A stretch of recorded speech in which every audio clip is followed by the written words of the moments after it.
লালটু মিয়ার গল্পের কথা নিশ্চয়ই আপনাদের স্মরণ আছে এবং অনেক রোগীই লালটু মিয়ার গল্প পড়ে অনেক কিছু শিখে যায় এবং পরবর্তীতে দ্রুত চলে আসে আমাদের কাছে, মানে আকু সেন্টারে।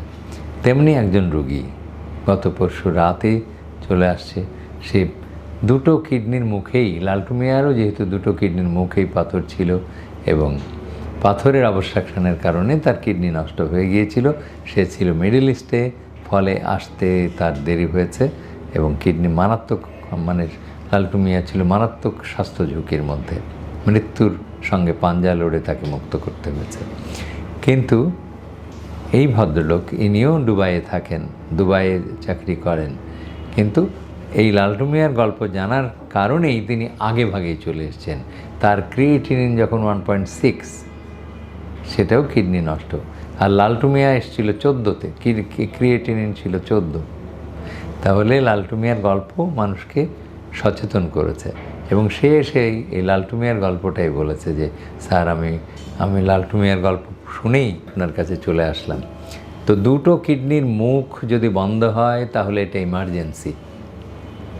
আপনাকে মনে রাখতে হবে, কোনো যে সব ডাক্তারকেও মনে রাখতে হবে যে তখন আর ওষুধ দিয়ে চিকিৎসা করা উচিত নয়। অথচ দেখেন, এই ভদ্রলোক দুটো কিডনির মুখ বন্ধ অবস্থায় প্রথমে গেছে হচ্ছে লালটু মিয়ার গল্প শোনার আগেই গেছে হচ্ছে একজন হোমিওপ্যাথিক ডাক্তারের কাছে।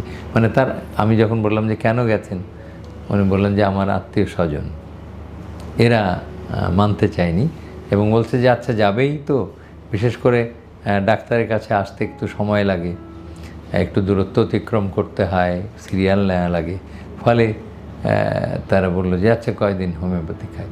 হোমিওপ্যাথি খেয়েছে 2 মাস, ফলে তার হাতের সময় চলে গেছে। সে 3 মাসের ছুটিতে এসেছিল দুবাই থেকে।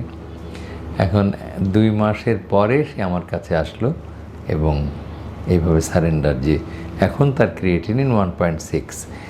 আমরা বললাম যে কোনো চিন্তা নেই, আমরা আজকেই অপারেশন করে দিচ্ছি। কারণ কিডনির তো আমাদের শরীরে দুটো, আর দুটোর মুখই যদি বন্ধ থাকে তাহলে সেই কিডনি তো আর কাজ করতে পারবে না। তখনই তার কিডনি বিকল বলে ধরে নেওয়া হবে, মানে অ্যাকিউট কিডনি ইনজুরি বলে ধরে নেওয়া হবে। এই জন্যে কিডনিকে সুস্থ করতে গেলে অবশ্যই দুটো কিডনির মুখই খুলে দিতে হবে।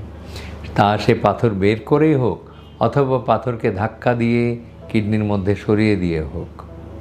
অনেকে হয়তো আপনার অপারেশনের সুযোগ নেই বা অপারেশনের মতন উপযুক্ত নয় রুগী, তাহলেও কিডনি ভেতরে ঢুকিয়ে দিতে হবে পাথরটাকে এবং একটা স্টেইন্ট দিয়ে বা রিং পরে রাখতে হবে। এইভাবেই মানুষ সুস্থ হতে পারে। তো আমরা সেই ভদ্রলোকের গতকালকে তার দুটো কিডনির মুখকেই অবমুক্ত করতে পেরেছি পাথর থেকে, মানে পাথর বের করে নিয়ে আসতে পেরেছি। আমাদের কষ্ট হয়েছে, সময় লেগেছে, বাট এই রোগী এখন সুস্থ আছে, হয়তো আগামীকালই সে বাড়ি চলে যাবে।